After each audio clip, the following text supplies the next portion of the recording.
¿Qué es el liberalismo? Bueno, pues el liberalismo es una doctrina, una filosofía política que busca esencialmente evitar el conflicto civil, que busca esencialmente evitar una guerra civil entre las personas. ¿Y por qué puede haber conflicto civil? Pues porque cada individuo tiene una visión sobre cómo debe ser la sociedad y muchas de esas visiones son incompatibles. Entonces, si dos personas tienen visiones radicalmente distintas, ya digo, incompatibles sobre cómo debe ser el entorno que les rodea, ¿cómo pueden esas personas coexistir sin matarse, sin agredirse, sin que una domine, controle, oprima, machaque a la otra?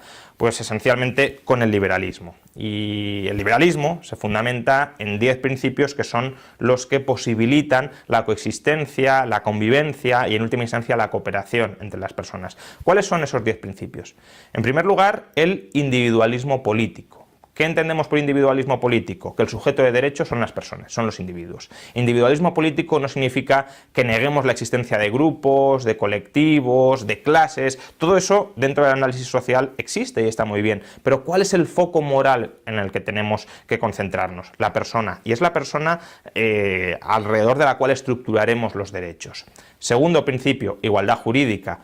No solo la persona es el sujeto de derecho, sino que todas las personas, con independencia de su condición particular, todas las personas tienen los mismos derechos. Tercer principio, libertad personal. ¿Cuál es el principal derecho sobre el que se construyen todos los demás que tiene un individuo? El derecho a perseguir su propio proyecto vital sin que otros le impongan el suyo, es decir, libertad. Libertad frente a la agresión de otros, frente a la imposición de otros, frente al control de otros. Lo opuesto a la libertad es la esclavitud, es decir, yo no soy sujeto de derecho, yo no tengo iniciativa propia, yo soy una propiedad, una cosa de un tercero que es el que manda y el que me dicta cómo he de vivir mi vida. Cuarto principio, propiedad privada. La libertad personal no solo abarca tomar decisiones sobre mi cuerpo y sobre mi actividad en el vacío, sino que mi persona interactúa con el entorno material. ¿Cómo regulamos quién tiene derecho a insertar parte del entorno material en su proyecto de vida y por tanto quién no tiene derecho a insertar una determinada parte del entorno material en su proyecto de vida porque está en el mío? A través del derecho de propiedad privada. Aquello que hemos ocupado pacíficamente, sin utilizar la violencia para excluir a otros o para robar a otros, es mío y lo puedo utilizar como quiera para perseguir, ya digo, mis proyectos personales. Quinto principio, autonomía contractual. Las personas no solo actuamos libremente, no solo nos relacionamos en una situación de control sobre nuestro entorno material, sino que también interactuamos con otras personas. ¿Cuál es el instrumento que permite regular los términos más esenciales de esa interacción entre las personas? Los acuerdos o los contratos. Yo hago esto, yo consiento en que tú me hagas esto, a cambio de que tú consientas que yo te haga lo otro. Un intercambio mutuamente beneficioso entre partes de derechos y de obligaciones que quedan reflejados en ese contrato que los dos se comprometen a cumplir hasta sus últimas circunstancias. Sexto principio, reparación del daño causado o responsabilidad. Es decir, si yo violo tu libertad, si yo atento contra tu propiedad, si yo incumplo los contratos que voluntariamente hemos suscrito, yo te estoy generando un daño, estoy lesionando tus derechos y por tanto tengo que reparar el daño que he generado. Si nos fijamos con estas tres ideas básicas, libertad, propiedad y contratos, basadas en última instancia en la idea de que todos somos sujetos de derecho y de igual derecho, ya podemos en cierto modo explicar o avanzar hacia una sociedad donde la gente coexista independientemente sin agredirse e incluso interactúe circunstancialmente entre ellos a través del instrumento de los contratos.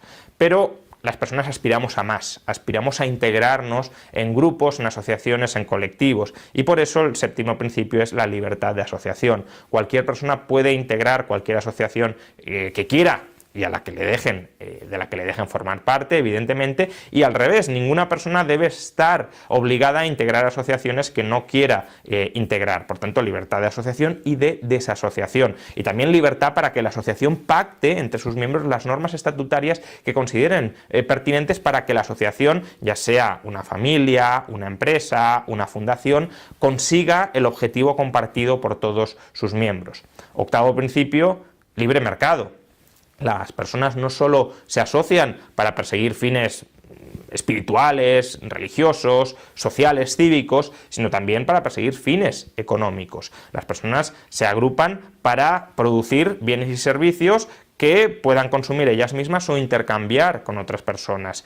¿Cómo regular los términos de esa interacción de tipo económico? Pues aplicando los principios anteriores al ámbito económico, es decir, libertad personal, libertad para entrar en cualquier oficio o profesión en la que quieras entrar, propiedad privada sobre los medios de producción, autonomía contractual para que una persona pueda suscribir cualquier acuerdo comercial con cualquier otra, y libertad de asociación, es decir, libertad de empresa para poder emprender, para poder perseguir el proyecto económico productivo que las personas consideren oportuno. Por tanto, el libre mercado es simplemente la aplicación al ámbito económico de los principios liberales anteriores. Noveno principio, gobierno limitado. Para que todos estos principios sean efectivos, es decir, no sean meras declaraciones de buenas intenciones, sino que en la práctica se respeten, suele ser necesario la existencia de una comunidad política organizada que se encargue de velar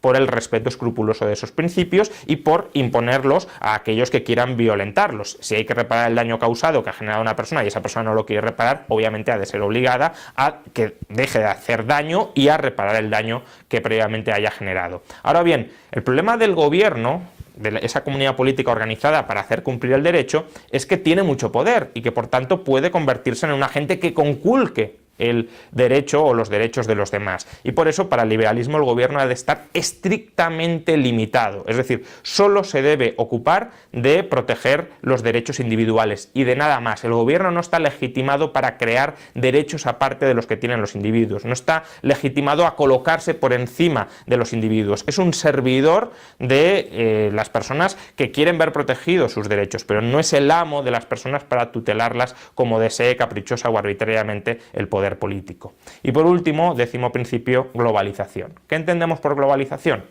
Obviamente hoy en día por globalización se entiende una globalización de tipo económico, que también, pero no solo eso. Por globalización lo que quiero decir es que los principios anteriores son universales, es decir, se aplican a todo el mundo y no solo a grupos nacionales o étnicos concretos. Todas las personas, todo el género humano, con independencia de la comunidad política que estén integrando circunstancialmente, tienen exactamente esos mismos derechos. Es decir, los derechos del liberalismo son derechos humanos universales y globales para el conjunto de las personas y por tanto también en el ámbito global, no solo dentro de una comunidad política sino entre comunidades políticas, los derechos anteriores, la libertad personal, la propiedad privada, la igualdad jurídica, la reparación del daño, la libertad de asociación o el libre mercado han de ser escrupulosamente respetados por todos. Estos son los principios básicos del liberalismo que los expongo en mi último libro, Liberalismo, los 10 principios del orden político liberal, y bueno, espero que a través de este libro y de muchas otras obras